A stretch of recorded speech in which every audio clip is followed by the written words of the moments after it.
On everyone? I appreciate each and every single one of y'all that have connected. We have a couple of people locked in. Please, if you can, write on the chat exactly where you're either logging in from or where you're from. Please, if you could put some emojis or something like that, some fire emojis to know that you are connected. Jacksonville, Florida. We have somebody from Jacksonville, Florida. Um, I do see a couple of people. I know most of the people are going to be from Jacksonville, Florida. If y'all can put it on the chat right there, so we could go ahead and start getting this. Ohio, the Defiance. I don't even know how to say that. I don't even know where that's from, but thank you for logging in. Jacksonville, Florida. We have a lot of people from Jacksonville, Florida. Well, Chelsea, hope you're doing good. Thank you for logging in. We're going to wait a little bit of time for people to log in. I want to appreciate everybody for logging in. This is going to be a continuation for what we've already had. We started this new thing called Jack's Elite Business Summit Education. I just want to start by letting y'all know that if y'all have any questions or anything like that, please wait for the end because we're going to go ahead and answer those. We don't want to lose track of what we're speaking on. But I want to introduce one person. Before I introduce myself, I really want to introduce the person that is gonna change your life, right? This is the person that manages all my stuff. This is the person that gives me the structure that I'm going to talk about here. This is the person that gives me the legal advice. So I want to start by introducing him, and I want you to get to know him. Colin, if you can please go in and say who you are and what you do, I'll appreciate it. What's up, guys? So for those of you that are on right now, welcome. I think Fernando's amazing, and he's going to add so much value to your life. So I'm Colin. I am a corporate attorney and also a tax attorney, but that's not where I stop. I am ultimately a advisor for all areas of your life, whether it is for legal issues, whether it is for financial issues. We come in and plan and structure your life so that you never run into anything that you cannot get through or grow through. My love is literally just taking your situation where you could feel stuck, where you could feel hung up a little bit, and we will take that at whatever level you're at and structure your life around it. So again, I'm a corporate attorney. I'm also a tax attorney, and I'm here to ultimately come in and save or solve your situation at hand. That was amazing. That was amazing, Colin. Thank you so much. So for Thank you. everybody that is locked in, if y'all can please press the mute button just to make sure that we are not taking noise from other places. If you don't know how to do that, please try to figure it out. Because sometimes whenever we're speaking, we could lose track of what we're saying. So if you could please mute it, I'm pretty much going to give everybody a chance to talk and all that stuff. We had about 30, 40 people that wanted to log on for this, but I want to be respectful to everybody that's logging in. And I want to start by, teaching you what I had ready for y'all. Give me just 1 second here. I'm about to pull it up. All righty. So today we're going to be talking about structure and freedom. Can everybody see the screen? Can everybody see the image? Please go ahead and confirm.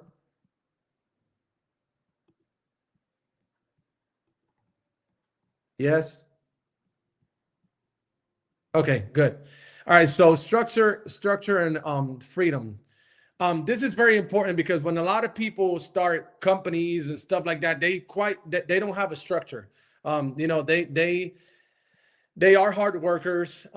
They put in the work, but there's one thing, like, if you don't have the right structure, eventually you're gonna get older, and that's just gonna it's gonna be like a sinking boat, right? It's gonna be like the Titanic. You're gonna eventually hit an iceberg, and you're gonna start sinking. So, like, what I want to teach you today is like how to create a structure, how to create freedom, and I don't mean just like financial freedom, but mental freedom, like spirit, being good spiritually, mentally, physically, and these are things that I really wish that someone would taught me when I was starting in business, but I didn't have the, the mentorship to be able to have this. So I was like, how can I really change the barbering industry? But not only the barbering industry, how can I help business owners, to like create the right structures? Like a lot of people don't know the difference between an LLC and S corporation and stuff like that. And that's when I met Colin, and Colin, took a look at all my finances and everything. And he's like, Fernando, like, you're working really hard and stuff, but if you could create this structure, it's gonna be able to help you like long term. When we're in our 20s, we're not thinking about how much money am I making a day, how much money am I making per cut, how much money am I making a month, how much money am I making a year, am I being bankable for banks, so whenever I go to the bank I could get either a loan or SBA. A lot of people don't know what an SBA is. If you know what an SBA, please go ahead and writing in the chat, because I want to go ahead and see who has this knowledge. Like a lot of people don't know the SBA or anything like that. Give me just 1 second here.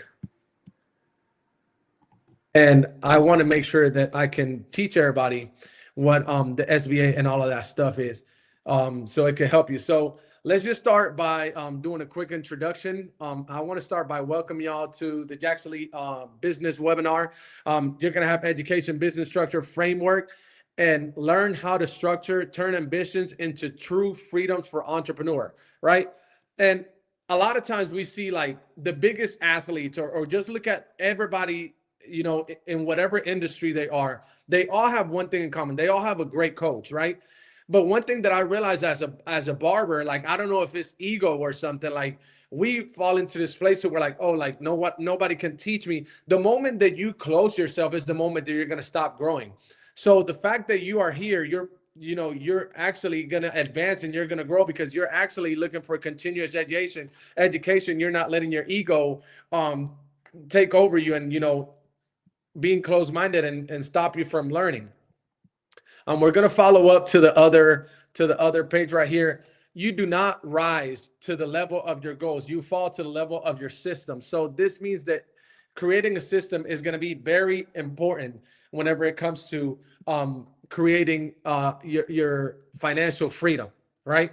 So if you want to write this down, all these quotes that I'm writing on here, these are quotes that I live by. Every single day that I wake up, like I literally do a whole complete mentality shift. Like I change if I have anybody that is holding me back, if I have anybody that is keeping me from getting to my goal, like I'm just gonna automatically change that. So this is gonna be very important. Having these quotes everywhere you go, when you wake up, like, whatever you need to do to get to understand this and to get to this mentality, you need to do it. Whether you need to put it in your car, you need to put it on the background of your phone. It doesn't matter what it is. Go ahead and do it. All right. Systems versus motivations. Motivation gets you started, but the system keeps you going. Sustainable business relies on process and not willpower. So I'm going to teach you a little bit today how I was able to create systems to create a clientele, to be able to stay booked. Now, a lot of people is like, well, this is a business seminar, so how can this translate to real estate or finance or anything? At the end of the day, one thing that I realized when it comes to business, finance 101, it all has to do the same thing. Like, you got to know about marketing, you got to know your numbers, and you have to know exactly what you need to be able to grow.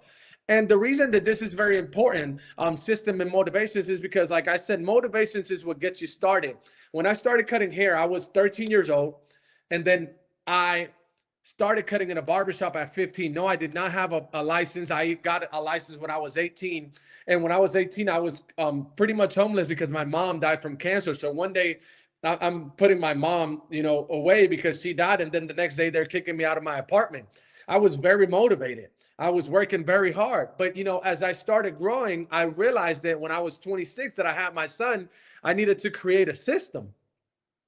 Because that motivation was, eventually I'm not going to say it was going to wear off, but, this is when your life needs a balance, and a lot of people think like work-life balance is always like like equal, but it's really not. Like sometimes you're gonna have to your significant other, and you're gonna have to put work first, and then you're gonna have to put your family. So like you're gonna have to have very good communication to see what is it that you're gonna do to really move your family and your business forward. So that's when you're going to have to create systems.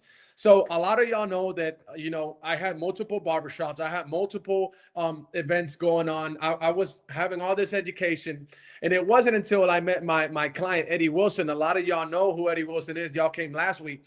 I started realizing that it is impossible for me to run multiple barbershops, to also plan an expo, to also educate. It is impossible for me to market myself. So like that's when I started creating systems. Colin, do you want to touch on something when it goes to system, the importance on systems or anything like that, Colin?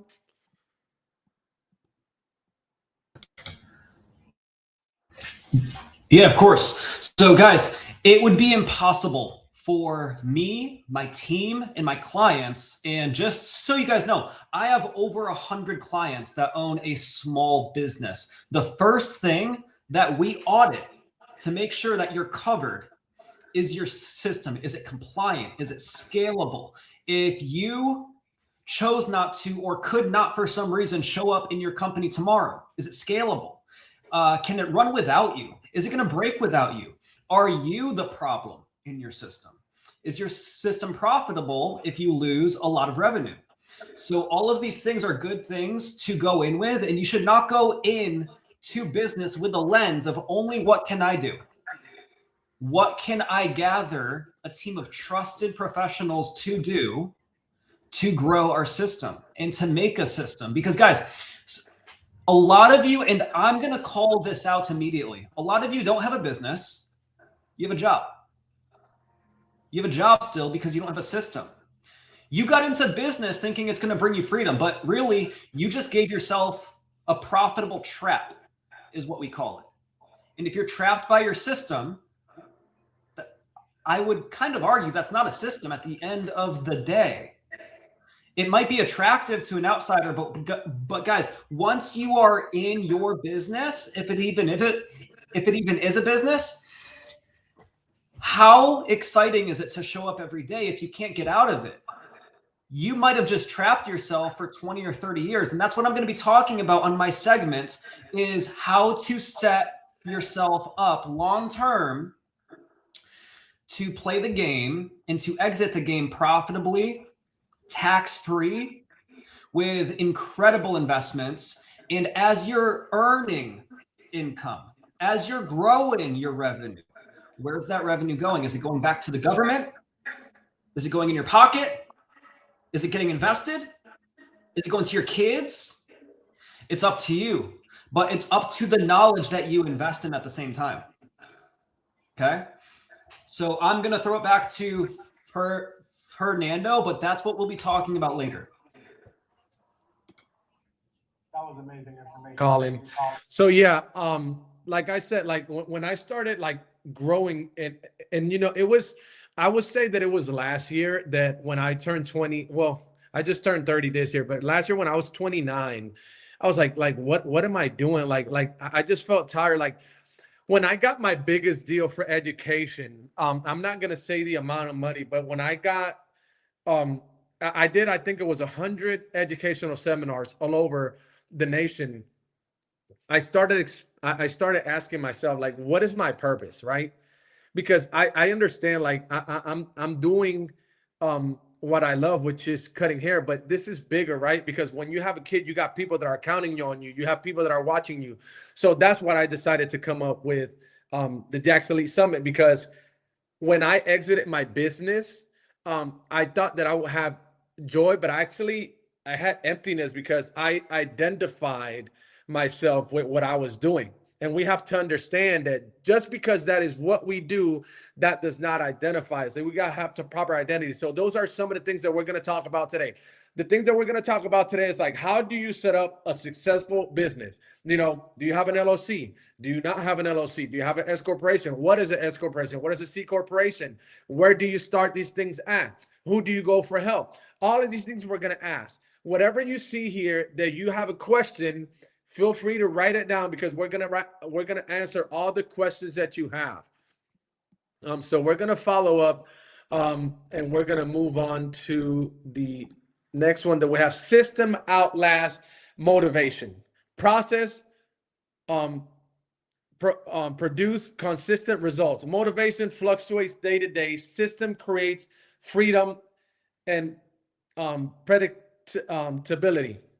So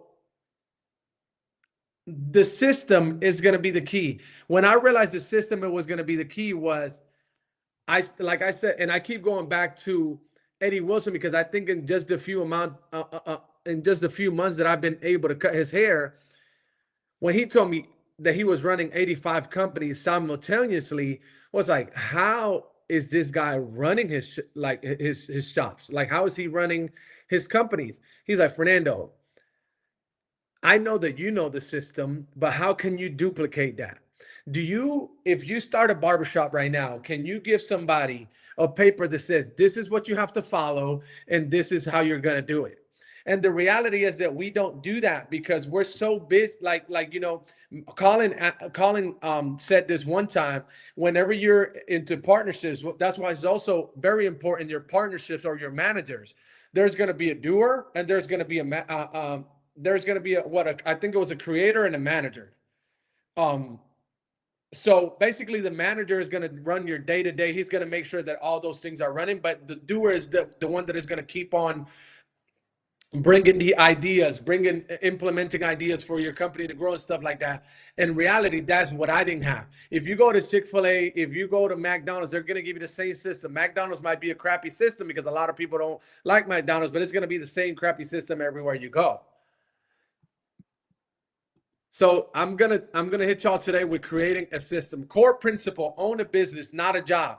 Colin was saying that a lot of y'all are in a job. If your income stops when you own a job, not a scalable business. Less built for freedom, not just for a paycheck. And again, this makes a lot of sense, because when I built my my first barbershop, it was amazing. Because I was there, I was teaching people. However, I did not write that system down for me to go to my manager and tell him, hey, this is the system that you're going to do, and this is how you're going to do it. I did not have meetings and stuff like that. So just to be honest with y'all, one of the reasons that I exited my business was because it was so overwhelming for me. Was it going good? Was I making a lot of money? Yes. But I realized how important systems were. Because eventually I was going to fail at something. I was either going to fail at being a father. I was going to fail at being an educator. I was going to fail at something. So I refused to do something mediocre. So I was like, you know what? I didn't let my ego get to me. I was like, we're going to stop this. We're going to exit it. Now, I thought that I exited and I did amazing. Now, when I was sitting with Colin told me, hey, you could have exited at more. Now, that's why Colin is such an important person in my life right now, because everything that I do, every contract that you sign, you need to have someone that knows the legal documentation and the legal wording for you to go into that business and not fail. Colin, can you please explain the importance of reading the contract, all those things, because I know that those are things that I failed at. What are things that you do as an attorney that you're able to help other people when it comes to scaling, or not only scaling, really reading those contracts and creating good contracts for them? Absolutely. Yeah, guys. So if you're reading a contract has 3 specific things that you need to look for. What's the offer? What's the consideration? What's the agreement? And those are just the basics, okay? If you're going into contract law, there's something called the UCC. That is what contracts are governed by. That's called the Uniform Commercial Code. But that can sometimes change in a specific jurisdiction or a specific agreement. There's going to be like defaults, there's going to be negotiables, there's going to be solidifications. So what's the offer and is it fair? Are you aware of what the actual black letter says on the piece of paper or on the computer screen? Okay, not what he told you you're going to sign, but what you're actually signing. Read the contract. And then what's the consideration? What's being traded? Y for Z. Who's trading what? What's being traded? What's the service or the product for the compensation? Okay. And then the acceptance. Are you accepting the terms and conditions of the agreement? For how long? What's the upside to the contract? What's the downside? Do you have downside protections? Something that we're seeing very, very heavily recently is that the liability exposure for specific entrepreneurs and creators is so high. So when I'm counseling people with contracts, I'm like, hey, you need to cap your liability at some point. A lot of entrepreneurs are entering contracts with no liability cap. So if you're signing a $20,000 contract and there's no liability cap provision or clause, I'm concerned, because that means, sure, you're going to get paid $20,000 for your services, but should something go wrong, you can be sued for $100,000 because the company feels like it, or they have a material breach, like you forgot to respond for 48 hours or 72 hours. So now, oh, the webinar got screwed up. So I know we paid you $20,000, but we're going to seek $100,000 because you were supposed to show up today, but your grandma died, you got in a car accident, your kid like had some issues. That's not acceptable. So there should be a term on the liability. There should also be a material liability breach that protects you. So should something happen, act of God, you're protected. So we really like try to diagnose every single scenario and potential in a specific contract so that both sides are fairly and reasonably protected. But notice what I said, fairly, reasonably. Okay. In legalese is what I call it. You're going to hear the word reasonable a lot. And the word reasonable is one of the largest arguments, the largest negotiations for both sides. I'm currently helping a company go through a merger and acquisition. We're talking about millions of dollars, seed funding, IPOing on the stock market, and this is a partnership, and they're best friends, okay? But in business, they're enemies. Okay, so I'm having to go back and forth like 10, 20 contract drafts, just drafts with both parties. And I would encourage you guys to at least go through a couple contract drafts of what you want, why you want it, and why it's not there yet. Look at the contract and say, hey, this is the draft. This is the overall like boilerplate. Have an attorney look at it. And then what can you get more out in that contract? Whether it's protection, downside protection, upside protection, exit protection. Okay. And with my presentation later, we're going to be going further into contracts. Okay. Because I feel like a lot of education is not there yet. For entrepreneurs, whether you're big or small, rich or poor, LLC or no LLC, contracts are enforceable with a singular party with no LLC, I promise. And then entering a contract with an actual company, LLC, you can enter into contracts both ways. That's amazing. Thank you, Colin. So again, we're talking about structures. I promise this is all going to make sense as we keep going. And just because you don't know the law or just because you don't know something is illegal does not mean that you cannot get charged with that. Right? Just because we're ignorant or just because we have the lack of knowledge. And again, ignorant is not a bad word, or ignorant is not bad. It just means that you don't have the knowledge on that area.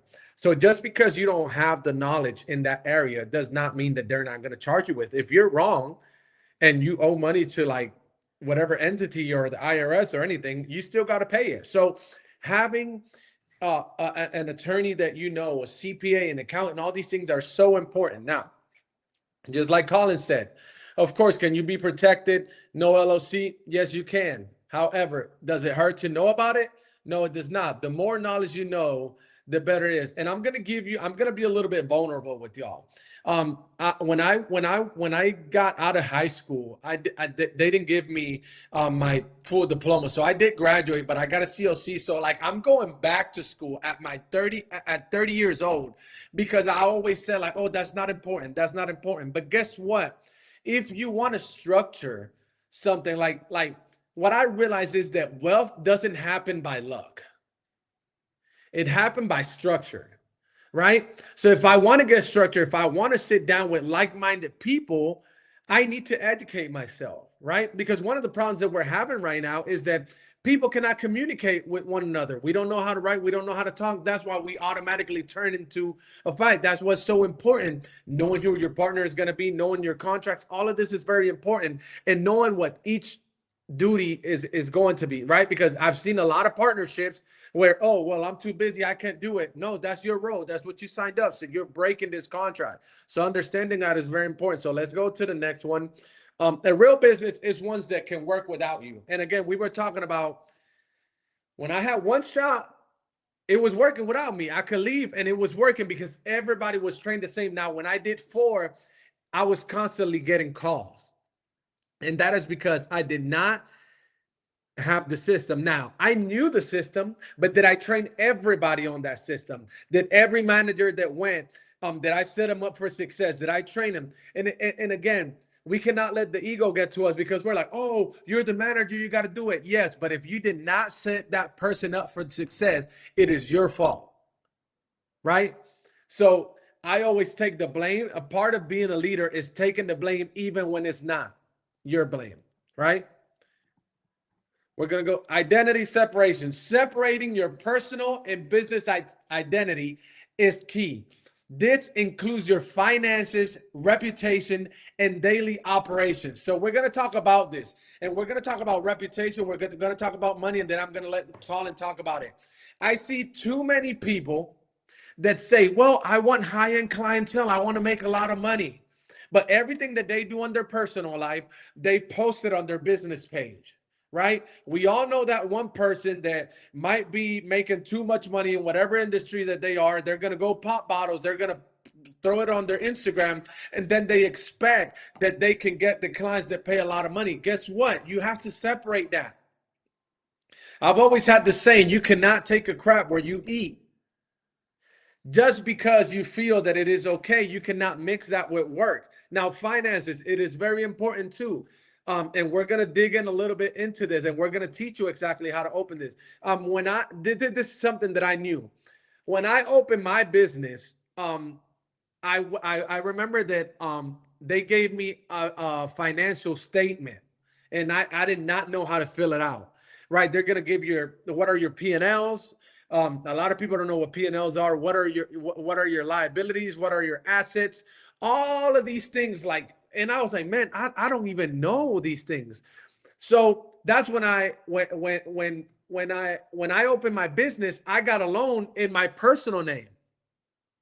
Now, that's going to hurt you because it's going to come up on your personal credit history rather than you going and opening a separate LLC, creating a bank, and getting a loan or SBA account for that specific thing. Because guess what? At the end of the day, you got to be a guarantor for that. So 9 times out of 10, if your credit is good and you go get a loan through your business, they're going to give you more money than what they'll give you on a personal, because what the bank is understanding is that this person wants to invest the money and he wants to make more money. Now, write these things down because we're going to talk about these things. Structuring your business. What is your entity going to be? Right? We're going to talk about LLC today. We're going to talk about S corporation, C corporation, and sole proprietorship. We're going to talk about those 4.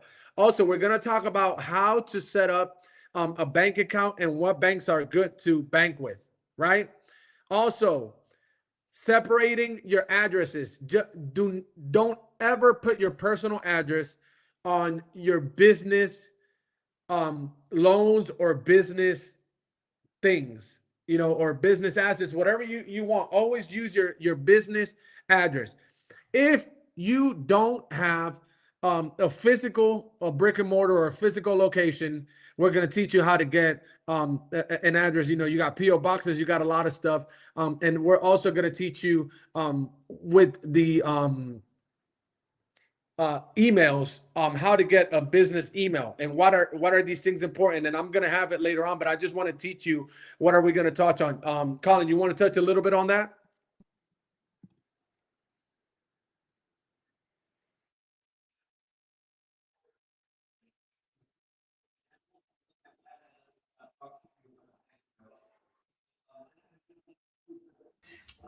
He never understood the importance of having something called a registered agent.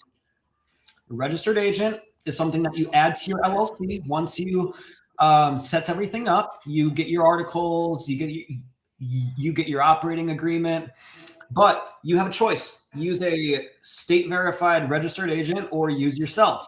Use your name, your address, your phone number, everything. This individual chose to use himself. He chose not to invest the like $200 to get a registered agent. And guess what? Angry customer. Absolutely had a terrible experience with an employee of his company. Went on Sunbiz and looked up his LLC. That customer showed up to his front door where his kids live and where his family resides, and basically had everything out on the front lawn. And it was a terrible experience for him.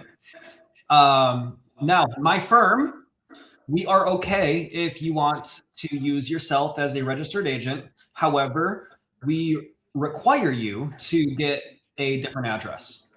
Okay. So we're okay if your name shows on your LLC, but not your home address or not your apartment. Okay. That's where we have major issues, because we're talking about protection. I'm not just going to protect your assets because guys, I can protect your assets all day. If you want your money, untouchable. If you want your house, untouchable. If you want your land or your like toys, untouchable. I can make that happen. That's pretty easy. But I want to make you untouchable as well. Okay. So that is something that we take very seriously, because I'm here to not only protect your business, I'm here to protect your family. So going deep into the tangible, do you live here? We're not going to show 382 million people where you live, because that is the entire population of the United States. I'm not cool with that. Okay. So we need a different address for each LLC, not just one LLC, each LLC. Okay. I'm not sure if there's anything else that you wanted me to touch on, but I'm happy to help. No, that's great. We'll touch on that as we go. And Colin was saying, protect your family. And this is not something that we're going to touch on today. We're going to do another webinar another day. But part of protecting your family, the only way that I know how to protect my family is through insurance, right? So like understanding how valuable insurance policies are. Insurance is one of those things that it's better to have it and not need it than need it and not have it, right? I know that, God forbid, if I die tomorrow, my families are millionaires tomorrow. I know that without a shadow of a doubt. So we're going to touch on those things, like we're going to touch on Roth and stuff like that on another day. But those are ways that you can protect your family as well. And the reason that I don't want to touch on everything today is because I don't want to load yourself up with so much information. Oh, I need that. I need this. Because I know when I started learning, I wanted to get everything, and I didn't do anything. And I'm not saying that doing a lot of things are bad. And I learned this from Eddie too. Doing a lot of things are not bad. It's just like structuring those things to do them correctly. It's bad when you're not doing them correctly. All right. So we're gonna go forward. So we're gonna talk about this. Separate finances. Why separate finances? Builds credibility. Separates accounts. Demonstrates professionalism to banks and partners. Right. So like when a bank is seeing you, we're going to talk about what's credible. Banks are not going to go by, oh no, well, I did so much on Shine. No, they want to see what goes through your bank. They want to see what goes through your business. They want to see your POSs. That's what they want to see, right? So that is why it's so important that you create a business account. Now, a lot of people are like, well, how am I going to get paid? Well, let me tell you something. When you buy, it doesn't matter. Like, let's use a security agency for an example. People are like, whenever you open that company, you're going to be an employee to that company. That company is going to pay you. So you're going to have your pay stubs or stuff like that. That's something that Colin is going to touch on later on. Like, how do you do it? How frequently? And again, that's why it's so important separating those things, right? So when a bank sees a company, or they see an actual bank account, is more credible, because now you look like a professional entity. You're not coming as yourself. That's number one. 2, protect assets, limits your personal liability in the event of a business debt and lawsuits. I'll let Colin touch on these things, because these things are more like legal, and I don't want to touch on this, but let me read it and then I'll let you touch on this. Colin, these is tax filing, makes bookkeeping and taxes cleaner and more accurate. Colin, you want to touch on this? Because I do have the knowledge of this, but I don't like, talking a lot about this, because I don't like compromising myself, right? Yeah. I'm not the guru on this, and that's something that I learned. Like, I understand what I'm good at, and what I'm not good at, I always get an expert. Yeah, guys. So why would you want to separate yourself from your business? I think this is the number one question when I talk to people who are like, I know I need an LLC, but is it really worth it right now? I think old or young, rich or poor, high income or no income, I think anybody could really get a benefit from having a LLC that's in compliance. Okay. If you're making less than $50,000 a year, but you have a side hustle, even if you're just serving lemonade on a sidewalk, well, if there is a ingredient that somebody's allergic to in the lemonade, or if they like choke and die because of it, or if they get sick because of it, guess what? They have a claim. Let me also give you one piece of key information here. America as a whole is the most litigated country in the world. More so than Japan, more so than the Netherlands, more so than France, more so than anywhere else overseas. Even Canada, America is the most litigated country in the world. We are a lawsuit happy, trigger happy country. Okay. So protecting yourself, and especially if you're driving people around or operating equipment, or basically taking a knife to somebody's head. Hello, barbers. I would highly suggest putting a barrier in between you and that clientele. So if you work with our firm, I separate it from saying, okay, let's get castle protection. This is just like protection of your castle, like basically getting you protected enough so nobody can come and take your house. Then we just have self-protection. Let's talk about what assets you own. Are there any like direct assets in the line of you and your site that you do not want taken? Okay, let's protect those. Okay. Why? Because if somebody gets into your LLC with a judgment, guess what? They can take what's in the LLC, but they can't take what's out of it. Okay. So that's called inside-outside protection. I think every American should have inside-outside protection. So should something happen with the pursuit of profit in business, well, if it was in the pursuit of profit, then they're going to go after the LLC. If it was not, then they're going to go after you. And let me just say this. When you're drafting your articles in your operating agreement, you need specific protections and provisions and clauses in that agreement. Otherwise, guess what? They can go after you and your LLC. Okay. There is specific compliance and governance and contract drafting provisions and clauses that you can open your LLC with, so that if they get into the LLC, they can't get out of it and also go after you. Okay. For example, you're texting and driving, you hit X individual on the road or the highway. Cool. Sorry. Like that happens. Now they get injured and sure, your insurance is not high enough to cover that. Guess what? You're next. Okay. So they're going to sue you beyond your insurance. And then guess what? What assets does he have? Okay. They're going to equity strip first. That's number one. Then they're going to say, checking account, savings account, 401ks are federally protected. They cannot touch your 401k. So if you guys want like good asset protection, good financial protection, fund your 401ks first. Now, any free cash, liquid is what it's called, they're going to take that. Once that's gone, then your assets are next. So move the asset somewhere else. Okay. I know all of the, like, you've got TikTok attorneys, you've got Facebook lawyers. They're going to say Wyoming, Wyoming, Wyoming. Not to a certain point. Okay. You want to get somewhere first before opening up some wild LLC in Wyoming. There's like domestic stuff you can do in the state of Florida that can really protect you without having to go spend thousands of dollars to set up a corporate structure that isn't even going to really help you too much in Wyoming. I'll stop there.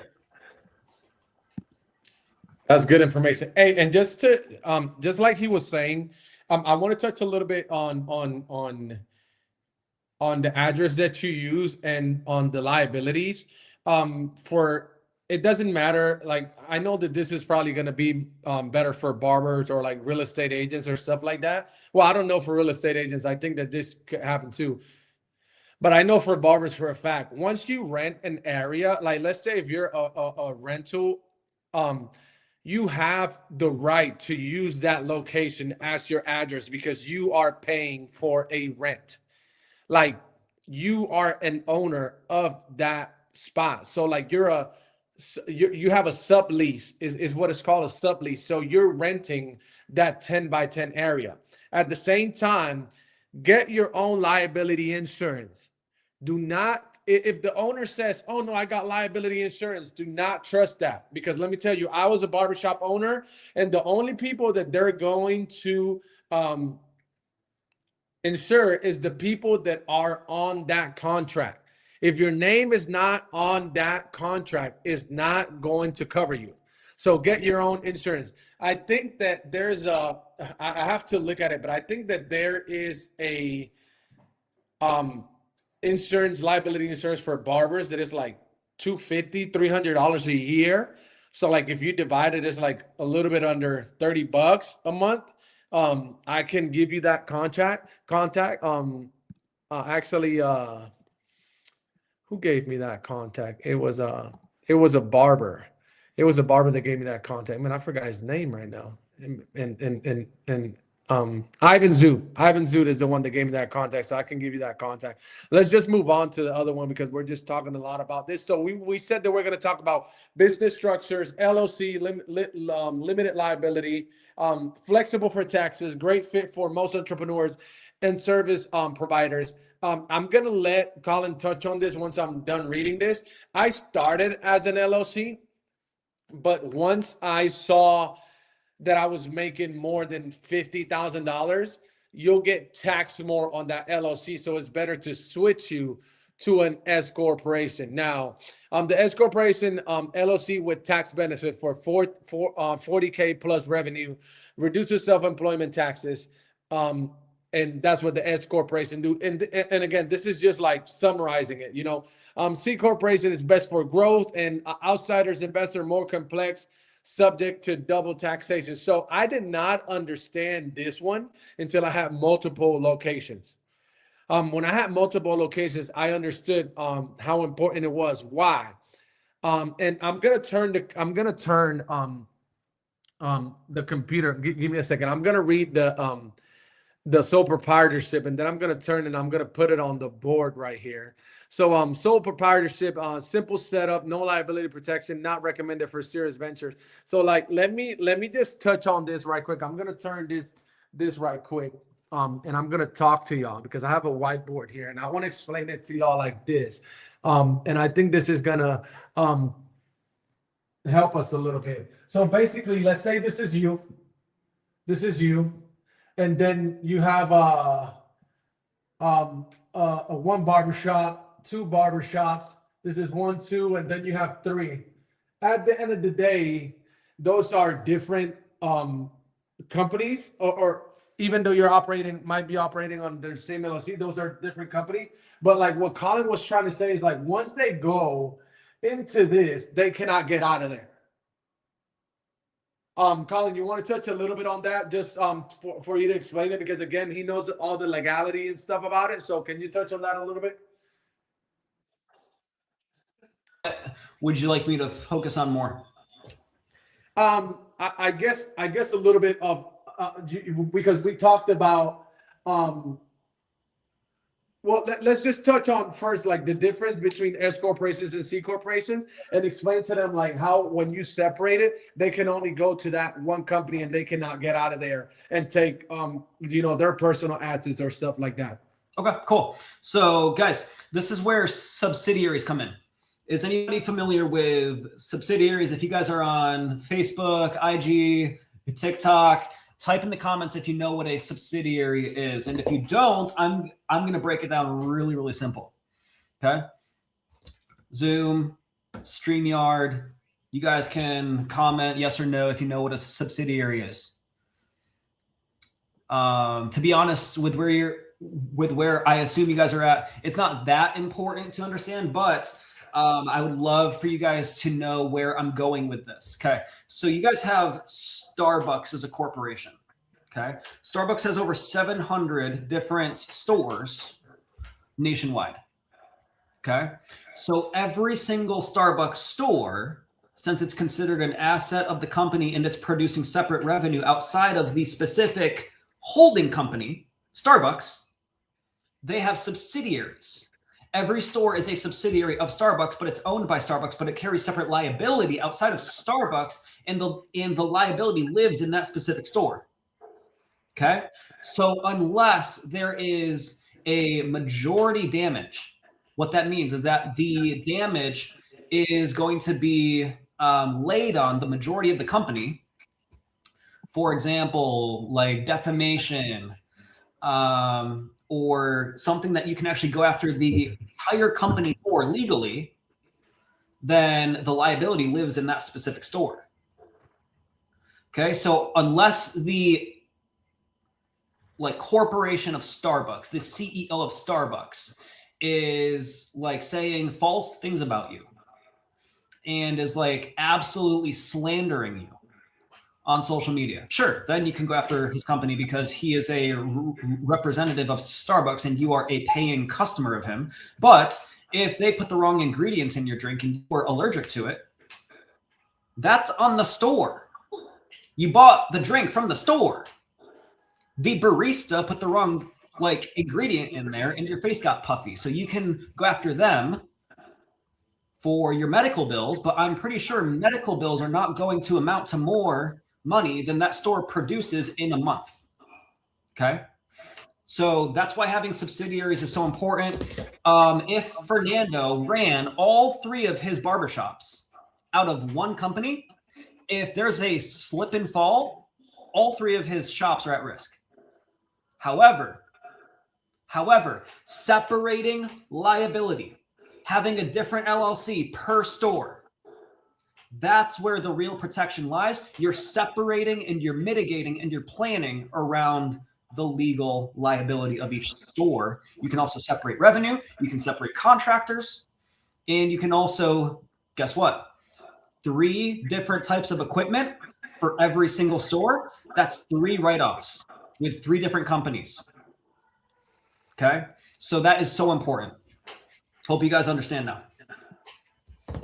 That was so good. That was so good. So again, we're gonna give you some information here. It's really hard to break out the totality of everything that we have here, but I just want to let y'all know that we're gonna build a community here and stuff. So like eventually, if you want to sign up and have a one-on-one coach and stuff like that, that's something that I'm working on. So I'm gonna give you more information on that later on. But in reality, we're just giving you the main information, right? What is the most important? If you want to touch in debt and stuff like that, we can have an independent meeting after, and we can me and Colin can probably build a blueprinter for you or something. Of course, that has a different pricing and stuff, but we can definitely help you on that. But we're gonna touch on these other parts so you can understand a little bit more. Building a professional foundation. Register your business with the state. Now, this is where things are going to get good because you need to write this down. We're going to explain to you what you need to do to have a successful business and how you're going to do it, right? And then at the end, whenever we're done with all this, we're going to ask questions that you have. So make sure you write your question down so we can answer it when we're done. Get an EIN from the IRS, open a business bank account, secure professional email, use consistent business address, and set up accounting practices. All right. So I'm gonna explain it to you how I did it and how I started my business. Keep in mind I opened my business at 21, so I was very ignorant, so I didn't not understand everything. Now I'm gonna tell you what I did wrong and what I did right.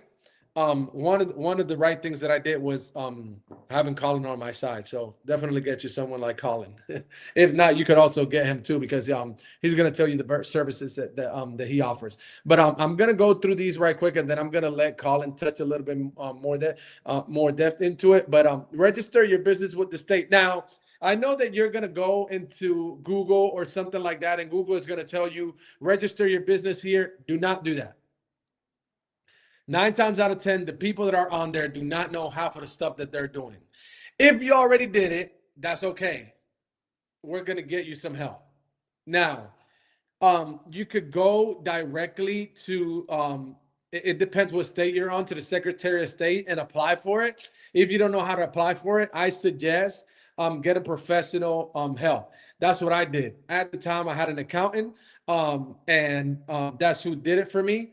Eventually, I didn't have that accountant because I felt like he was doing exactly what Colin says. A lot of accountants will work for the IRS and not for you. So understanding that, like, you have to hire someone that is in your benefit because you're paying them. So we're going to explain to you how to do that. Get your EIN. With the EIN, you could go directly to the IRS.gov and you could get your EIN. What is an EIN? The easiest way to describe it is a company social security. I'm going to just break it down like that. That's your number for, if you want to get loans or anything like that, you get it with your EIN. Open a business bank account. Now we're going to talk a little bit about banks, and we'll touch a little bit on banks later on. The banks that I prefer, I always have a good business bank account and a good credit union. Now, the reason that I like credit unions is because credit unions do not charge you. However, credit unions are a nonprofit organization, so they're more than likely going to work for you. I like them more for personal. I don't like them too much for business. However, I do have a business account with my credit union. My credit union of choice is going to be Navy Federal. However, a lot of people, if your father or you're not in the military, you're not going to be able to go there. If you're in Jacksonville, the other credit union that I like is Community First. I like Community First a lot. They're really helpful and really good. Now, if you're going to have a business account, the bank of choice that I will give you is Chase. I've been to Chase. They sit down with you. They don't just open an account for you. They try to see what is it that you want, how much are you're going to be depositing. They have POS systems and stuff like that. Now, they do charge anywhere from $15 to $40 a month for you having a bank account with them, but I do know that every single time I was running Zelle through my credit union, it was giving me more problems. Usually when you go to somebody like Chase or Bank of America, they give you higher limits and stuff like that. So it's a lot better for business. You can choose for those. Now, if I was to give you my advice, I would definitely do Navy Federal and Chase. However, if I was going to finance cars, I finance cars with Bank of America. Because it is an easier process. And, we can touch a little bit on that later on. So those are who I have my bank with. Set up your professional email. To be honest, I have a team that handles all my professional emails because if you notice, the email that I sent you, this link was actually from an email that I created a long time ago. There was a jacksley at Gmail. Now I have you always want to get a professional emails like info at, let's say we're going to have Colin Heaney's law firm is called Colin Heaney, team at colinheaney.com, or you always want to get something with the name of your company. use consistent business address. Now for business address, we're going to touch a little bit on this as we go. So we'll forward that later on. As set up accounting practices, we're also going to touch on that later on.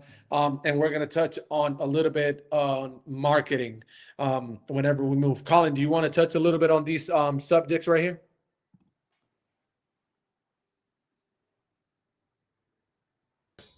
Absolutely. Awesome, guys. So when you're talking or negotiating with a business partner, a bank, a creditor, or somebody that is going to be looking at you in a professional setting, it's always best to have everything, every single detail of your business and also yourself professionally set up. Whether it's your email, whether it's your email signature. Something that we really coach our clients on is signing contracts correctly. You cannot sign a contract with just your name. That's your liability. Why would you just put your name on a contract? When you're signing a contract, it should read your signature, comma, manager of Heaney Associates & Co. That's my company signing. I'm just the manager of my company, but I'm signing for my company. If you're signing with your black letter name, Colin J. Heaney, that's you. You're the guarantor. You're liable. You're able to be like actually pursued in damages. If I sign the piece of paper or DocuSign, Colin J. Heaney, comma, manager of Heaney Associates & Co., it is implied that my company is signing that agreement in the court of law. Okay. So how you do things will either protect you or it will hurt you during a catastrophic event. And guys, with my firm, we will run mock scenarios of catastrophic events that can happen to you. We will have lawsuits that we like give to you and say, hey, should a lawsuit come, are you protected? Let's practice. Okay. So going through these things is so freaking valuable because they come when you least expect it. And funny enough, they come at the worst times. Yeah. Yeah.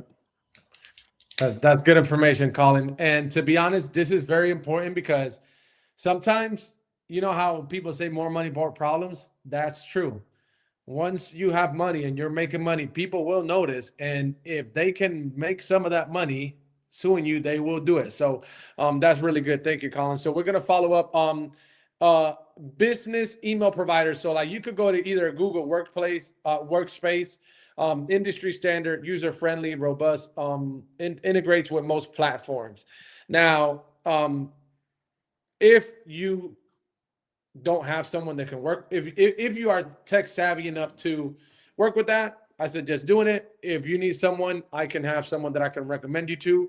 Microsoft 365 is also another email provider, powerful for Windows-based Teams, Outlook, is widely supported. Proton Business is top tier privacy and encryption for sensitive business needs. Now, I'm gonna be 100% honest with you guys. I'm on a completely rebuild of not only myself but my business as well, because these are things that when I started, I failed at, and no one told me don't do that. So what I'm telling you is because I spent 7 years in business. I own multiple companies. I made hundreds of thousands of dollars. Well, in those 7 years, I made millions of dollars actually. And I had nothing to show for. Now, when I'm saying I had nothing to show for, that doesn't mean that I was broke, but I did not know exactly the value of it. The other day, Colin gave me a number that I could have done on one of my companies that I was like, oh my God, like if I would have had that money, I would have been set up for life. Now, you don't know what you don't know. The good thing is that I always say this, they can take your money, they can take your business, but they cannot take your ideas. So if you're the creator of something, nobody can do it better than you. And I don't know if you remember, one of the greatest stories that I remember is like, anybody watched the movie From Apple? Like how they kicked him out of his own company and then they couldn't figure it out. So then they ended up rehiring them. He fired everybody. So like, that's where I feel like I'm in my life right now, because it's like, man, I know this, like, not, I mean, not to boast, but I really breathe, live, and sleep business. Like this is what I do. And I realize that a lot of barbers and a lot of people in business don't fail because they're not great at what they do. They fail because they do not know business. And the hardest thing is like, it's not that you don't know business. It's when they fail, they let that identify them. They identify themselves with failures. Now, what I do is I try to go back to the drawing board and get better, right? So let's keep moving forward a little bit. Why professional email matters. A professional email builds trust with banks, partners, and customers. Using domain at Gmail and Yahoo, it is a no-no. So if you're doing that, stop it. Again, you don't know what you don't know. So if you were already doing that, that's not good. We're gonna business address and strategy. So if you don't, let's say if you don't have a physical location, UPS, USPS, you could get a PO box where you could receive the mail. Now, Colin also mentioned that if you have a registered agent, that registered agent can also receive mail. Is that correct, Colin? Can you touch a little bit on that? Yes, so that is 100% correct. You just need to verify with them prior to you agreeing to receive their services that they can receive your mail and also virtually send it to you as well. Our firm in the state of Florida is a registered agent. So should you get served legal papers, should they need to serve you, they can't do it without getting through us first. So they're literally going to come knock on our door, and I will literally tell them to go get a subpoena, go get a summons, go get a judgment. I am not accepting service unless they have those things. That's amazing. That's great. That's great information. So now you know, premium offices, spaces for meeting mails. You know, these are just a few places that you can do. Now, I'm gonna say this, and I'm gonna say it very clearly. And this is something that Colin actually caught me out on, because it's just because you go on TikTok or Facebook or Instagram and you see every video does not mean that everything that is told there is 100% true. All right. So before you do something, get advice from your legal representative. Now, do not do a virtual address. That is considered a liability for a lot of banks. Do not go online and get a virtual address and then have it transferred to you, because 9 times out of 10, you would not get approved on a loan. Is that correct, Colin? Yes or no? That is correct. Yes. So that is something that I was very confused about, and I was wrong. So I just wanted to give you that information right there. We're going to follow to the next slide. Where to form an LLC, just like I said before, go directly to your Secretary of State website. Now, my recommendation, if you're confused, because 9 times out of 10, a lot of people that fill these things out don't know how to fill them out. My recommendation is get help. Attorney, CPA, accountant, tax firm. And I literally put them in this order for a reason. Now, 9 times out of 10, accountants are not really working for you. They're going to work for the IRS. So get you some. The people that I would rather work with is CPA and above. Now, I had a CPA previously. Why do I have Colin now? A CPA does not know how to write legal documentation. Following up on some of the businesses that I had before, there was a lot of misword or misunderstanding when it came to contracts and stuff that Colin was able to spot right away, because he's an attorney. He's a tax attorney at that. He's a tax strategist. He has the knowledge. He went to school and he knows the law of it. Can you touch a little bit on that? And if you want to use me as an example, Colin, you can. So upon the exit of Fernando's company with Hayden Combs, there was literally one sentence in there that could have saved him $70,000. Literally one sentence. It was about 11 or 12 words. I'm not sure on like the actual word count. I think it was 11 or 12 words that cost him $70,000. Not kidding. Okay. So it's not the contract that costs him $70,000. It's that sentence of 12 words that costs him $70,000. Why? His CPA drafted that specific agreement for a shareholder of the company. So it's a shareholder agreement. Okay. Something that people don't know, per shareholder of the company, you can have separate shareholder agreements. They can be silent shareholders, they can be active shareholders, they can be limited, they can be general. So you need the terminology. A contract should not just be a boilerplate contract. I write it once, I never go back to it. As your company grows, it expands, it changes, offers new services, is just services to different types of like individuals. Go back to that contract and change it and improve on it. Okay. Laws change about every 6 months, by the way. If you are considering tax laws change about every 3 months. Okay. So it's so important to stay up to date or be connected to somebody who stays up to date on these things. But had that sentence not been there, that shareholder would not have gotten value from the sale of Fade & Combs Barber Lounge. Okay. That was the clause. The clause was upon the sale, the exit, he gets X. Okay. That could have been limited. And that's why I say you can limit the liability upon certain triggers. There should be trigger points of liability. You want to retain and try and remove all of those trigger points for additional costs, additional liability. Okay. So that's my take. I will ultimately show you guys and also educate you guys more on that later. All righty.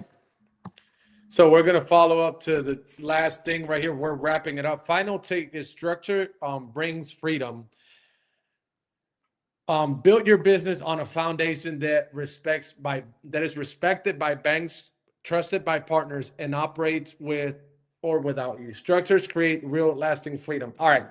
So the reason that I wrote this is because when I was seeking for partnerships or stuff, there's a lot of things that I didn't know. The same way that companies run background checks on you, you should run background checks, and you should run interrogation questions and stuff like that on partners. Because the reality is, like, if the business is just built on just the amount of money, that's wrong, because you're only going to be seeking for money rather than the best interest for each other, right? So like when it's only about the money and it's not about really having purpose and changing people's lives, like, then it really doesn't matter. So like, before you get a business partner, or before you do anything in life, don't just jump into conclusion and like, oh, let's do this right away. If they hurry you, if they don't want contracts, if they don't want to see an attorney, run. Literally run. So I just wanted to put that out. I'm going to finish. Now, this is what I'm going to tell you before we close. If you don't have an attorney, if you don't have a CPA, if you don't have a life coach, I want to offer you some of the service that me and Colin have. Colin and I have. He's going to touch a little bit on that and what he do. If you want to, we're going to give you the information on where to follow up with us. Again, I meet with a lot, like if I was to able to show you my network, like, you'll be like, wow, like every single time I sit in a chair, I sit someone in my chair, I know when to listen. So like, I've been blessed having a lot of people that have been very, very successful. And I don't mean just monetary success. I mean, they've been successful with their families. They've been successful being knowing what they're not good at, knowing what they did wrong, knowing what they have to do to change those things. So I've been blessed by having clients like that. So I would like to share some of that with you, and we're going to explain to you how you could do that today. And I want to finish by saying this. That's my beautiful city of Jacksonville. And I want to tell you, the right thing at the wrong time is still the wrong thing. And I want you to write that down. And I want you to go by that every single day. The right thing at the wrong time is still the wrong thing.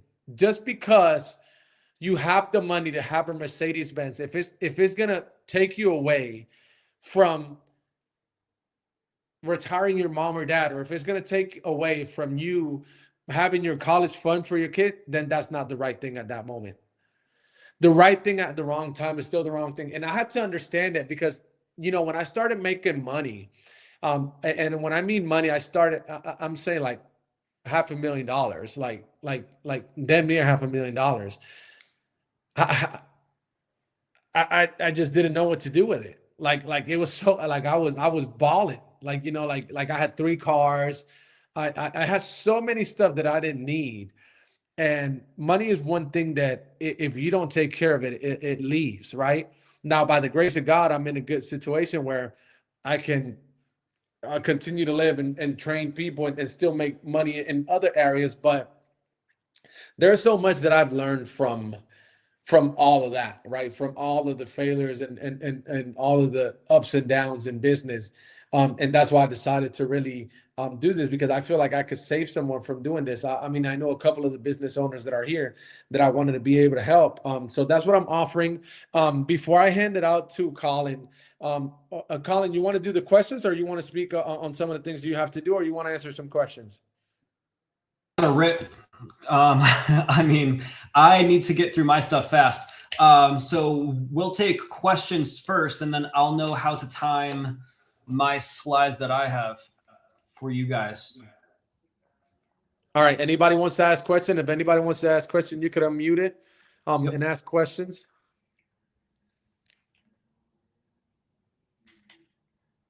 Nobody has questions?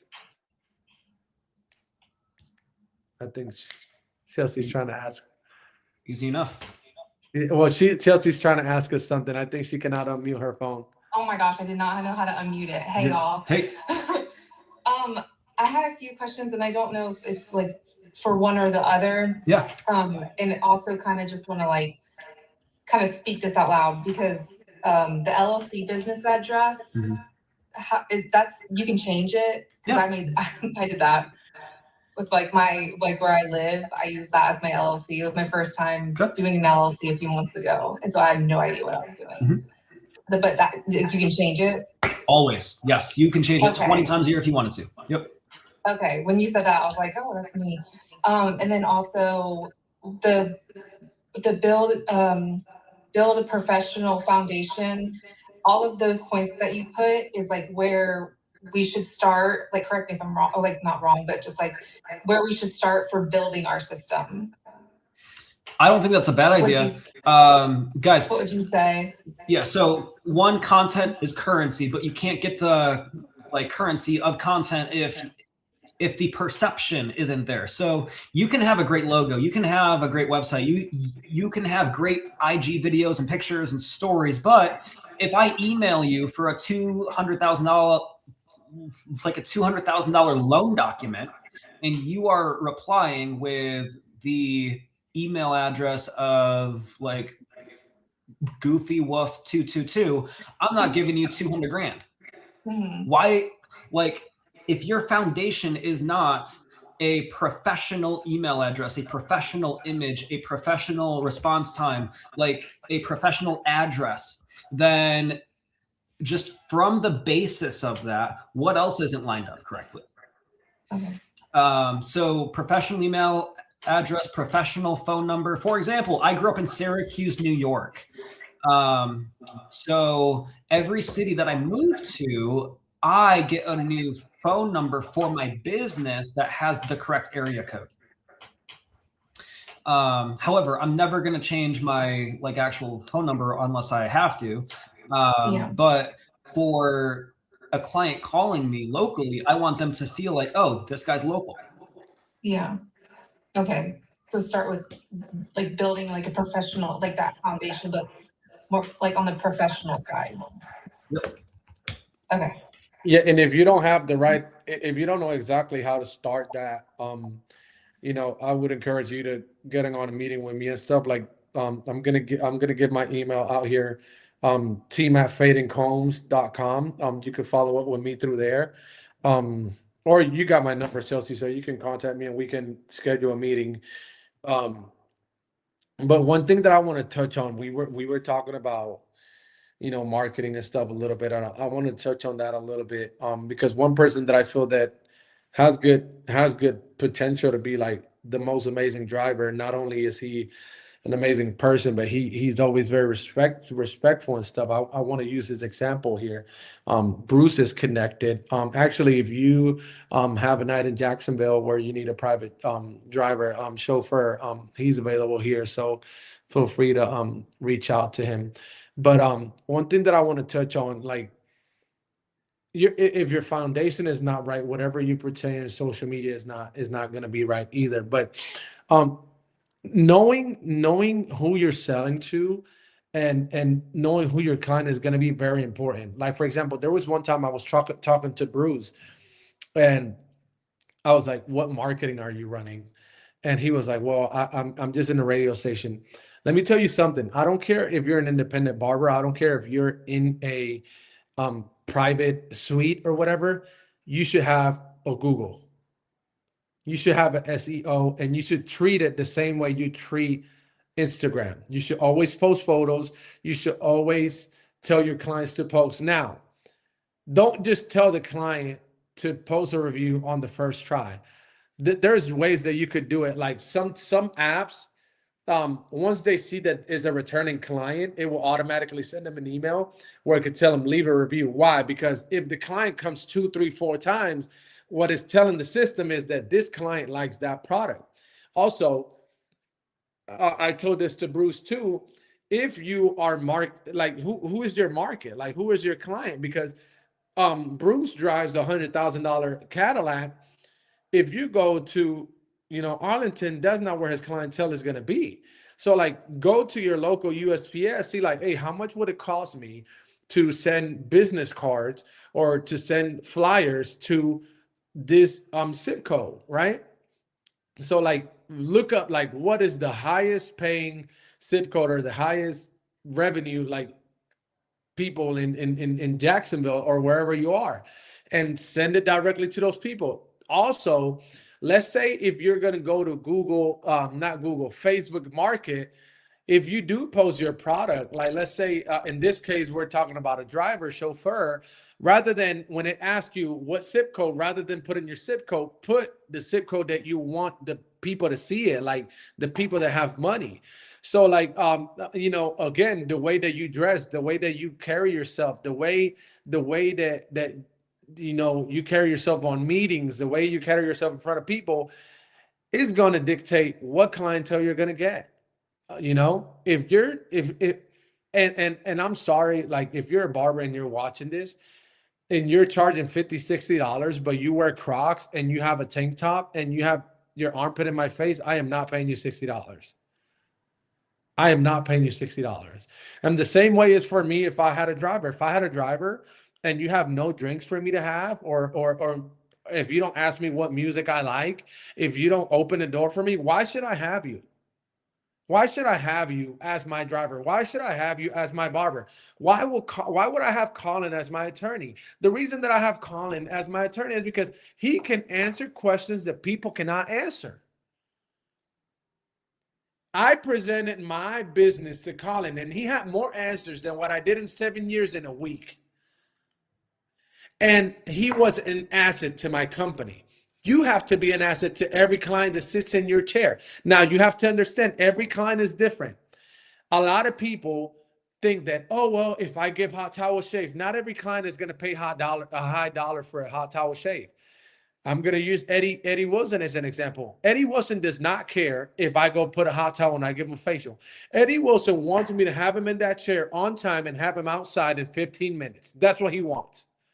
And he is willing to pay me $150, $200. He doesn't care how much I charge him as long as I do that. Can you be here on time, and can you give me what I want on a specific time? If you cannot do that for me, we can't work together, right? And a lot of times we find ourselves,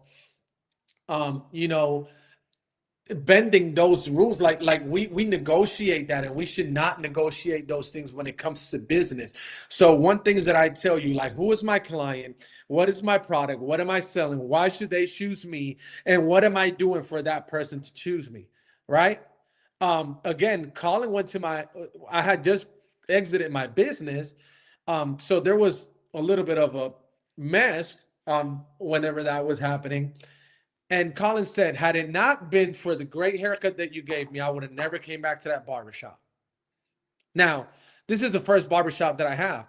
And I am very intentional on the service that I provide to my client. I do not have curse words in my bar. Like I mean, now it's not my shop. So like I'm kind of working in a place now until I transition to my next location because I'm having a lot of movements. I'm actually going back to educate myself. I'm having a lot of stuff that I'm doing. But like, who do you want? Like if you want lawyers, if you want like doctors and stuff, you have to behave like them. You have to behave like them. Like every single time, like I try to upsell them, like, are you offering them hair washes? Like, are you offering them products? Like if you are doing barber services and the product that you're using on that person's hair, you're not offering it to them after you're done cutting their hair, you're wrong. Because that's money that you're leaving on the table. If you're a car salesman and you don't come every day with a suit and tie and a haircut, why should I buy a car from you if you look like crap? So people are gonna buy, like we're in the service industry, and I just don't get it. How do you look like crap, but you want me to buy an expensive product? I just don't get it. And a lot of people say, well, they judge me. It's not that they judge you, but if you want something, you have to behave like that. So I just want to leave you with that. But that's important because, you know, the reason that Colin was such an easy choice for me was because he answered and he checked out every box. Now, what I suggest from y'all is I suggest that y'all take action after this and figure out what is it that I need and how can Fernando or Colin fill in those box, right? Is it taxes? Is it coaching? Is it whatever, right? Like what is it that you need? I even though I coach and even though I consult people, I pay for consultations. I pay for therapists, and I never thought that that would be good. But if I want to be good mentally, I need to bring my problems to someone that sees it outside of me, like that doesn't see it with ego, right? Because I'm only going to see it one-sided. So one thing that I tell everybody in here, take action. Somebody asked a question here. What's a professional response time on an email? Bro, Coast Cuts. You know, that is so hard because I remember when emails were invented, like emails were kind of like to make you wait, but now we have made this thing that like emails have to be answered quickly. Now, I'll tell you this. I'm pretty good with my emails. So I always, if I cannot answer them, I give them to someone that can. Now, what I did for my expo, like definitely no later than 24 hours. But because like for the expo, it was money. Like if we didn't answer an email, that was money that we were leaving on the table. Now, my biggest problem was answering correctly to those emails, right? Because we just write. We don't check the punctuation. We don't check none of that. Right now, technology is so advanced that you can literally go to ChatGPT, tell them, hey, I want to say this, but give me the proper grammar, right? Whenever you send out an email, it's not so much how fast you answer, but it's how good you answer to that email. Colin, you want to touch a little bit on that? Because I know you're big on emails. I mean, I'm a barber, so we don't send that much email, but that has been my experience. Yeah, of course. So our firm's response time, and you will not catch us like taking more than 8 hours to respond to an email. Ever. One, because it's our legal like obligation if you are on a retainer with us. Secondly, it's out of client respect, or it's out of a prospective client's respect. And we want to show you the level of service that we're going to provide if you entrust us with your company or your time or your energy or your finances or the situation that you are entrusting us with. We are supposed to be your counselor for legal and financial issues. So if we cannot like show you up front how we're going to treat you, I don't expect you to actually choose us later on. And also to comment further, Jordan Pava asked, should a new barber coming out of school start an LLC even if I'm working under someone else's shop? It depends. It depends if that shop is covering you on their liability insurance. And then secondly, it also depends how much equipment and supplies you are going to be investing in to bring towards that shop. It also depends, are you going to cut outside of that shop and earn a specific level of income outside of that shop as well? So ultimately, guys, your phone should be a 100% tax deduction. If you have an LLC, I would recommend having that shop or like collecting that income if you're collecting it independently through that LLC. Why? Because then your health insurance is written off in full. The premiums are a 100% tax deduction every day of the week under your LLC. Why? Because you are your own employer. Legally, by nature, employers cover your health insurance. So therefore, your LLC covers your health insurance, covers your phone bill, covers your phone insurance. And then also, if you're driving to go cut clients' heads, then you can also log your miles. It is 72 cents per mile, every mile you drive, to actually drive in the pursuit of profit. Now, hear me on this. You can either choose the mileage method or the actual method. Most CPAs, most accountants will not share this with you. You can do it two ways, but you can only do it in the way that you choose. You can do miles, or you can do the actual method. The actual method would be the brakes, the rotors, the transmission, the engine, any repairs or functions that is required to keep the vehicle running. You cannot take miles and the actual method. It's either the actual method or the mileage method. You choose. Okay. So if you're driving like 30 to 50,000 miles a year, I would take the mileage, to be honest. If you're driving under 10 or 20,000 miles a year, I would take the actual method. And That's great. You can choose that per vehicle as well. That's awesome. Hey, I want to touch on that, Jordan. So yeah, to follow up what Colin said, I think everybody in this question that you have is different, because if you're not making money on the LLC, well, there's no point of you like starting it. But what I try to tell everybody, and I mean, guys, you can't lie to me. I know a lot of guys are already cutting hair in barber school and they're already making bread. If you are making bread, open an LLC. Do open an LLC, because the longer you have it open, the longer there's going to show the life of that business being open. So there's more, you're more than likely get approved a lot faster for like a business loan or stuff like that. And again, if you are working in a barbershop, you want to make sure that you take the liability outside of you. So I would recommend opening an LLC. Especially if you're making over 50,000, then you need to change it to an S corporation. But that's for a question for Colin to follow up. So like, I definitely suggest that if you have more questions on how to do your finances, definitely sit down with us. We'll write a complete blueprint for you. We'll see if your business is already open. Is it properly structured? Like, what do you have? Do you have email? What do you have? And if you do have it, how can it be better? So like, if you do want to do that, you can either let us know through here, or just contact us through email. I believe that Colin has more valuable information. So Colin, do you want to, anybody has any more questions? I don't know if anybody has any more questions that wants to get answered. What's up, Jose? Okay. What would you say will be the best way or the best banks to get business credit from? That's easy. My clients have amazing success with actually three. There's three that we always send people to. Number one is American Express. Number two is going to be Bank of America. Number three is going to be Chase. Okay. Now, I agree with all of that Colin is saying.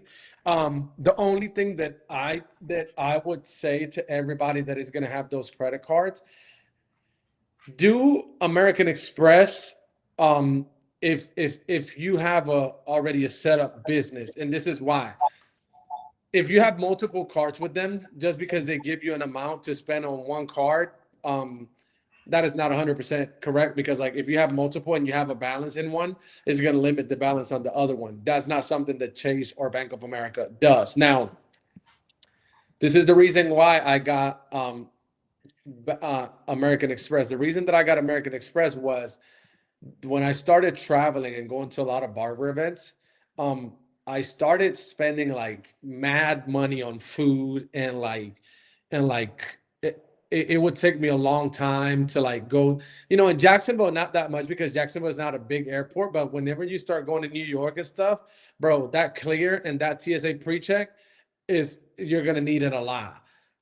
Because sometimes you're teaching a class, you fell behind, you're late to your flight. If you didn't have TSA pre-check, your flight is done. So the reason that I like American Express is because with the Platinum card, I'm able to have all the benefits that any other credit card has with airlines. So like, let's say if you don't want to fly with a specific airline and you want to fly with the best one that gives you the best price, that's why I like the Platinum, because it's going to give me access to like a lot of the American Express lounge. Is going to give me access to the Delta lounge or stuff like that. And there I could shower, I could do a lot of those stuff. Now, again, when you're flying to New York and stuff like that, and you go to an event, it matters a lot because sometimes you have to be overnight. I remember one time coming from California, I stopped in LAX, and man, that was the best shower I've taken in my life, because I traveled there and then I came back and like, man, I was so discombobulated. Like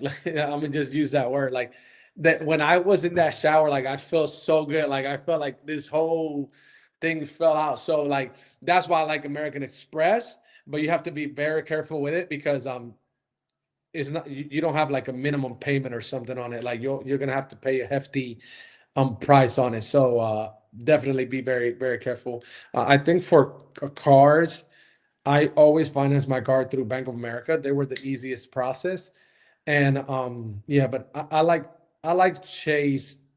Chase is a better bank for like when I'm saying as far as people wise, like their personnel is a lot better. They treat you a lot better, and I don't know, the structures that they do are better, but all those banks are really good. Any more questions? We're good. All right, Colin. So I think we're good. So you could go ahead. Awesome, guys. Well, hey, I do need to wrap this up really, really quickly. So I would love to give you guys another webinar next week as well. That is going to be specifically very, very, very in-depth on your overall taxes, your legal position, and also investments that you can start today to grow wealth for yourself in the future. So with that being said, I'm going to share the presentation that I have for you guys, just like a minimized version of it. And we can take it from there. I'm going to share my screen to a point, and I will make sure that we can see everything that I have for us. So let me go and upload the file so we can get through this. I think that's going to be uploaded to the screen shortly. And then I'll also share it on Zoom as well, so you all can see it both ways. I'm going to go to this section of it. Actually, I do believe if I share it here, it will be. Can you guys see my slides yet? No. I can't yet. Are you sharing? They're in the stage for the presenter. There we go. Okay, cool. So, like I said, I promised you guys that we're going to talk about contract. I don't think you have it on Zoom. Not on Zoom yet? Okay, I'll bring it on Zoom. Everybody on the stream should see it, but not on Zoom yet.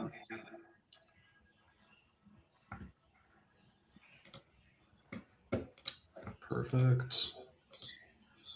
All right, guys. So right here, this is what I was essentially talking about with Starbucks. Okay, Starbucks is the holding company, but for every store, they have separate LLCs. Once you guys grow your company large enough, our firm's trigger point for a new LLC is $250,000 in revenue or assets. Once you hit that, that's our trigger for a new LLC, because we want to separate. Okay. And then ultimately, if you are going to have an LLC, you absolutely need to treat it like a house of cards. If all of the cards are not standing properly, the house is going to fall.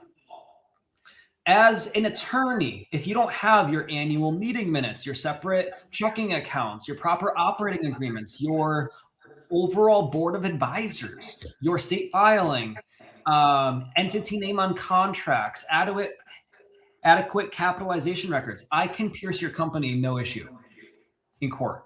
If it goes to a hearing, I submit certain documentation showing you don't have that in compliance, it's over. Your LLC is done. Okay? So that's very, very important to have that in order.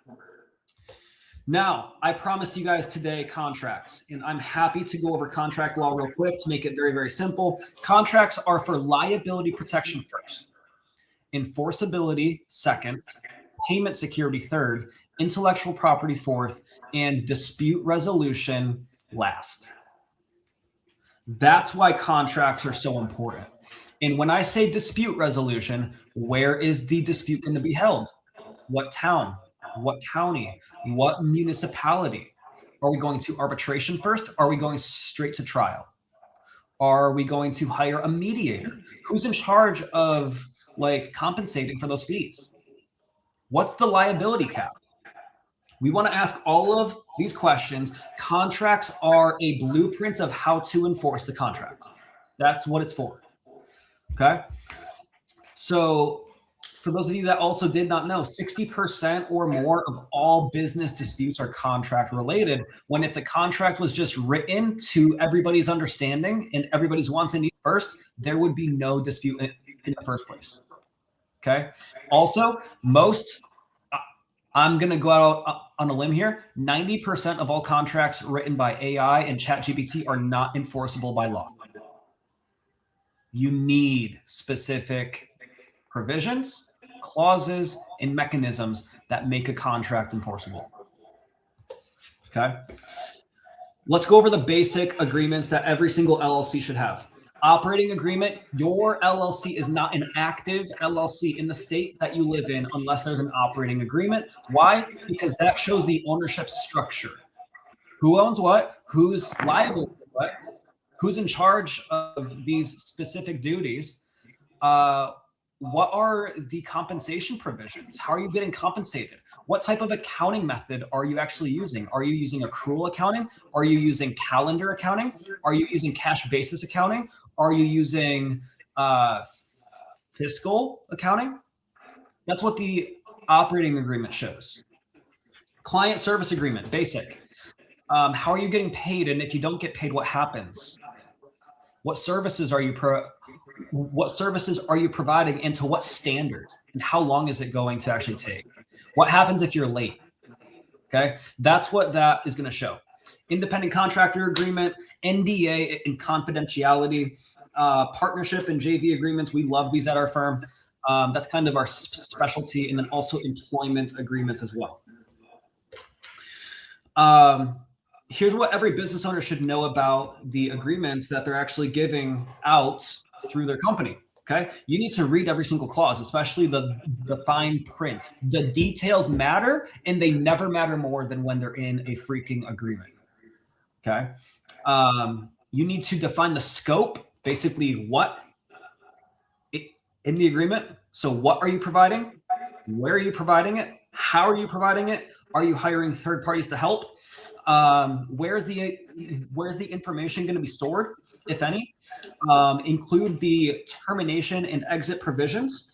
Add the dispute resolution clauses, like I said, and then also have an attorney review it prior to signing. You guys don't need to hire me on a retainer for like a month to go over a contract. We can go hourly. We can go just, hey, read this, let me know what you charge, and I will redline the entire agreement, and I will send back changes that I would recommend. Here's some things you should never do. You would be surprised certain oral agreements can hold up, but it's very few and far between. Never sign contracts you don't understand. Never use generic templates without customization. That's where AI fails a lot. Never ignore auto renewal or penalty clauses. Those are egregious. And then never skip the indemnification and liability sections. Are you going to be indemnified should something happen that you're at fault for? Okay, so that's very, very important. And we can have a separate master class just on contracts if you want. Let's see. So guys, this is what my firm specifically focuses on, just so you guys can understand where I come from. Our firm really focuses on 4 types of planning. And if you plan your financial and your legal and your corporate and your professional life around this, I promise you, you're going to set your future up for great success. Number 1 is tax strategy. The reason I say this is because if you are not confident that your accountant, your CPA, your attorney is not working for you in the IRS, you're going to have a bad day every single April. I promise. April or October, whenever you file taxes, if you're not 100% certain that your CPA, tax accountant, or attorney is working solely for you and not the IRS, you are in big trouble. If you're only talking to your accountant once or twice a year, you're in big trouble.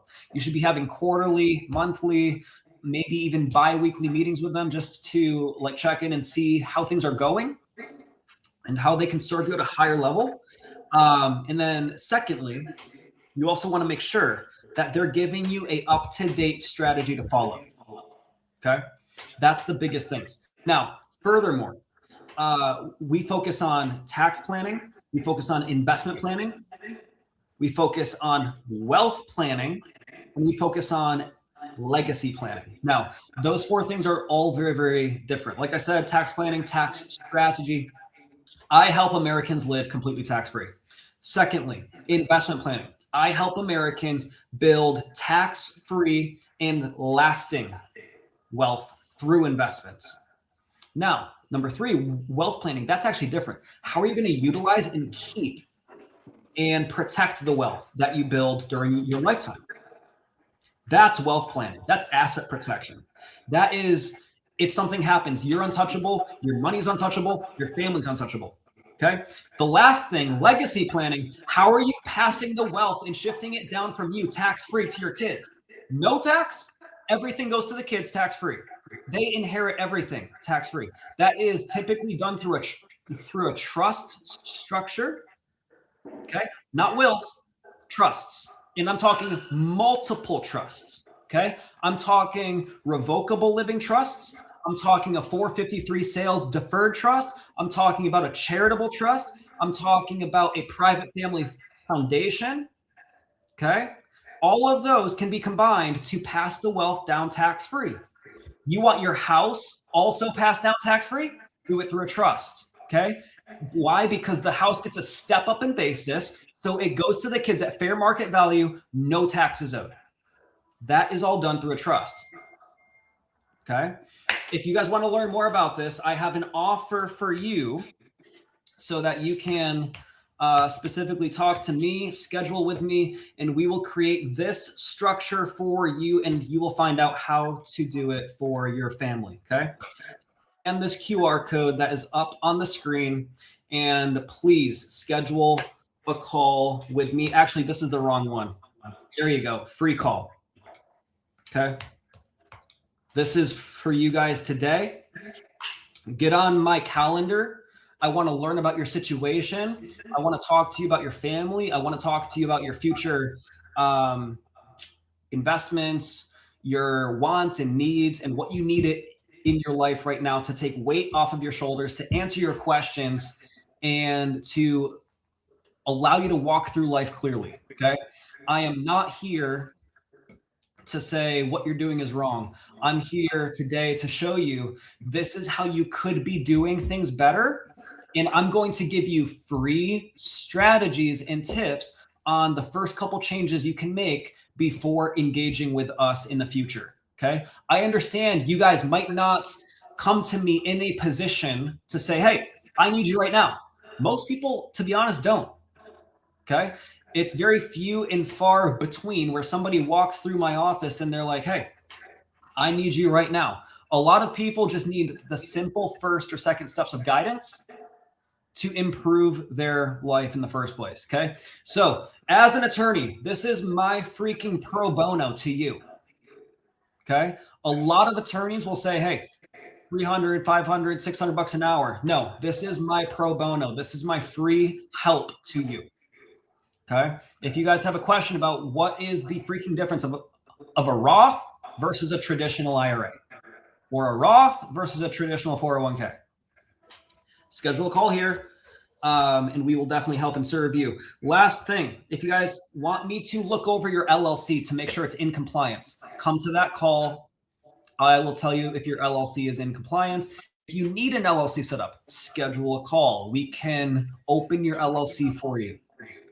We can form all of your corporate records, corporate documents, and maybe on that call, you will need to save for it. Maybe you're not in the right place yet to actually open an LLC. You will leave the call with a framework on how to move forward through your life. And I promise, if you don't leave the call with more confidence in your situation, I'll give you another call for free as well.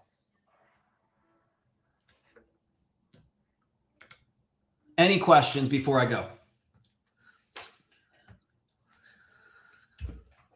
No more questions?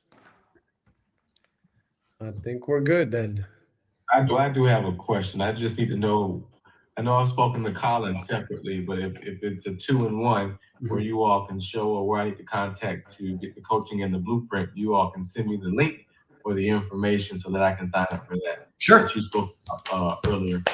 Absolutely. Yeah. Yeah, we can figure that out, Bruce. I mean, that's exactly, which is going to carry on to what I'm going to say next.